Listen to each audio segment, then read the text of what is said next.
They swept out of the steppes like a storm, a force that would redraw the map of the world and set the stage for 1,000 years of history. This is the story of an empire forged in dust and faith, a dynasty that rose from nomadic tents to rule over ancient capitals. This is the story of the Seljuks. Our story begins in the vast, windswept grasslands of Central Asia, in the lands we now call Turkmenistan and Kazakhstan. The 10th century was a time of immense change, a world where old empires were fraying at the edges and new powers were waiting to be born. It was here, amongst the Oghuz Turkic tribes, that our protagonist emerges. They were not a people of cities or stone walls, but masters of the horse and the bow, living a life dictated by the seasons and the needs of their herds. They were nomads, fierce and resilient, with a culture deeply rooted in shamanistic traditions. The central figure in this nascent saga is a chieftain named Seljuk ibn Tughril. He was a man of vision and pragmatism, a leader who understood the shifting currents of power that flowed across the Silk Road. It was under his guidance that his tribe, the future Seljuks, would make a decision that would alter their destiny forever. They embraced Islam, specifically the Sunni branch, a conversion that was not just a spiritual awakening, but a profoundly political move.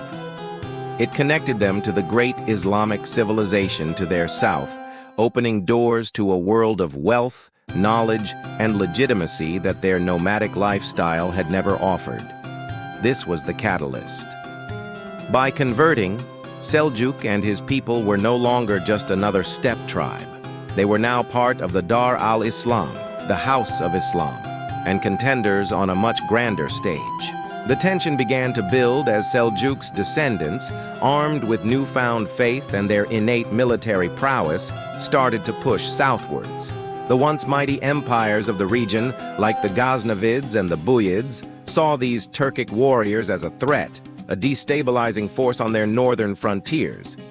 But the Seljuks were more than just raiders. They were a cohesive force, united by blood and a shared vision of conquest. The momentum became unstoppable. Under the leadership of Seljuk's grandson, the brilliant strategist Tughril Beg, the tribe began its great act.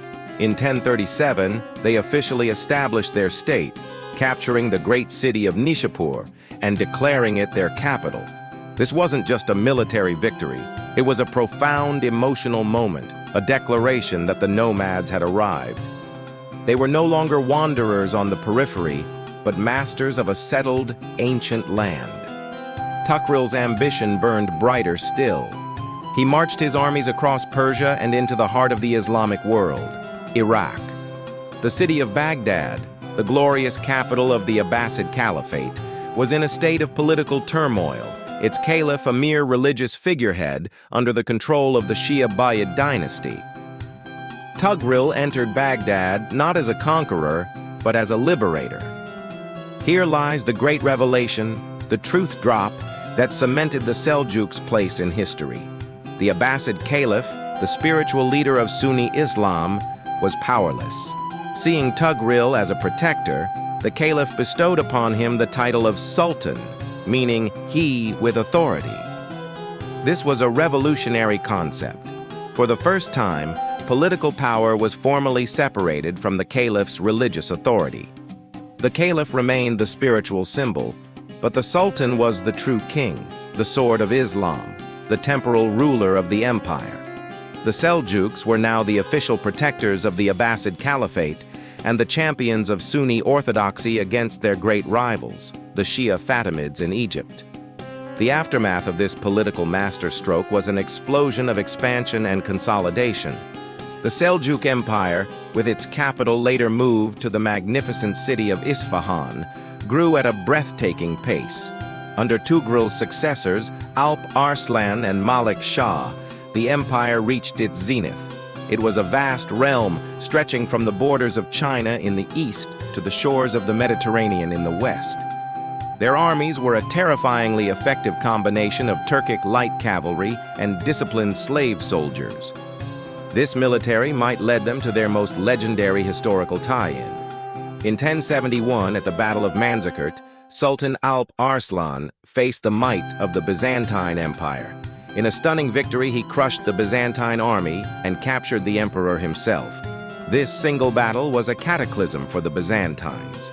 It shattered their control over Anatolia, the land we now call Turkey, and opened the floodgates for Turkic tribes to pour in and settle. The demographic and cultural map of the region was changed forever. But the Seljuk legacy was not just one of war. They were also master builders and administrators. They became great patrons of Islamic civilization, ushering in a golden age of art, science, and learning. They constructed magnificent mosques, hospitals, and caravanserais that unified their vast empire. Most importantly, they championed a new system of education by building a network of state-sponsored schools, or madrasas. The most famous of these were the Nizamiya madrasas, established by their legendary vizier, Nizam al-Mulk. These institutions standardized Sunni Islamic education and produced generations of scholars, theologians, and bureaucrats who ran the empire. Nizam al-Mulk himself, a statesman of unparalleled genius, even wrote a foundational text on statecraft, the Siyasatnama, the Book of Government, which would influence rulers for centuries. However, like all great empires, the Seljuks' glory was not to last. The seeds of decline were sown at the very height of their power. Following the death of Sultan Malik Shah in 1092, the empire began to fracture. Internal rivalries and succession disputes tore the ruling family apart. The vast state splintered into smaller successor sultanates, the most famous of which was the Sultanate of Rum in Anatolia. At the same time, new threats emerged from beyond their borders. The Christian Knights of the First Crusade arrived in the Holy Land, challenging Seljuk control in Syria and Palestine. A century later, a far more devastating storm would arrive from the east, the Mongols. By the 13th century, the relentless Mongol invasions had swept away the last remnants of the fractured Seljuk power. Their fall, however, was not an end, but a transformation. The Seljuks had irrevocably brought the Turks into the Middle East and laid the administrative, cultural, and military foundations upon which their heirs would build. From the ashes of the Seljuk Sultanate of Rum, a new Turkish power would eventually arise in Anatolia, a power that would inherit their legacy and go on to create one of the largest and longest-lasting empires in world history, the Ottomans. They rose from the grasslands to rule an empire, changing the course of 3 continents in the process. But what if I told you that the vizier who guided their golden age may have also created the very weapon that would tear it apart?